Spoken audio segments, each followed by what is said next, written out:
Anybody approach us on Facebook yet? One question. Uh-oh. We have a Facebook person. Uh-oh. This is good. I hope so. I follow everything on Facebook, but I'm old-fashioned. What's that? Okay. Yep, I Okay. can see it. Let's see. We would love to know. Okay. I definitely can't read this. I can read it.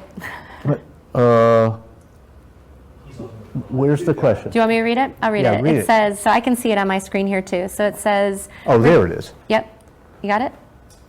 Okay. Where do you stand on residential parking permit? Should it be raised from $15? If yes, to what price, for what, and for what reason? So the answer is, I definitely am supportive of raising the $15 parking permit. It is, and even, you know, when I talk to, I don't think I've spoken to one resident in the city of Hoboken that has said, don't raise it some level. The question is to what level? The question is to what level, and the question is to how does it apply to different people within our community, and how does it apply to the number of cars, you know, in a household. And I think we need to price it, definitely increase it. I don't know the exact number.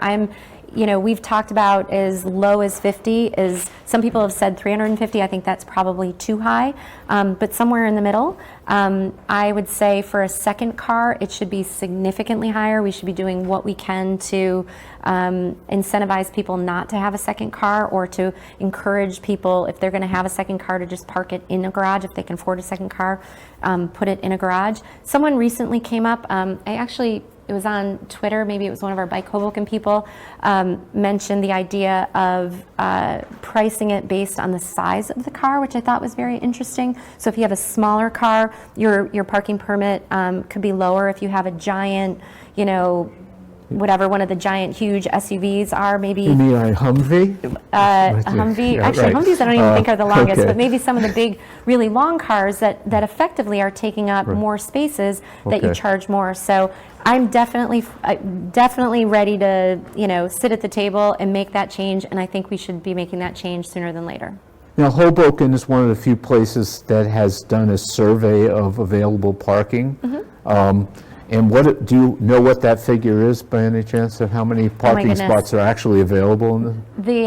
How many parking spots in the entire city, or Yeah. just on the street? Yeah, street parking. Well, I don't think, I mean, we have something like 9 or 10,000 spaces and 15,000 parking permits. So I don't think there's available Right. parking spaces on the street at all. We have way more permits than we do spaces. One of the How's discussions. that work? I know, right? You know what? Because there's a lot of people that have a car that has a parking permit, but they also have a spot in a garage, right? So they do okay. have a place to put their car. And one of the recent conversations I've had with our parking director, Ryan Sharp, is doing something to actually reduce the number of parking permits. Another topic we've talked about is trying to figure out a way, if it's possible, I'm not sure how it's possible, to, if someone has a deeded spot in a garage, to not allow them to have a parking.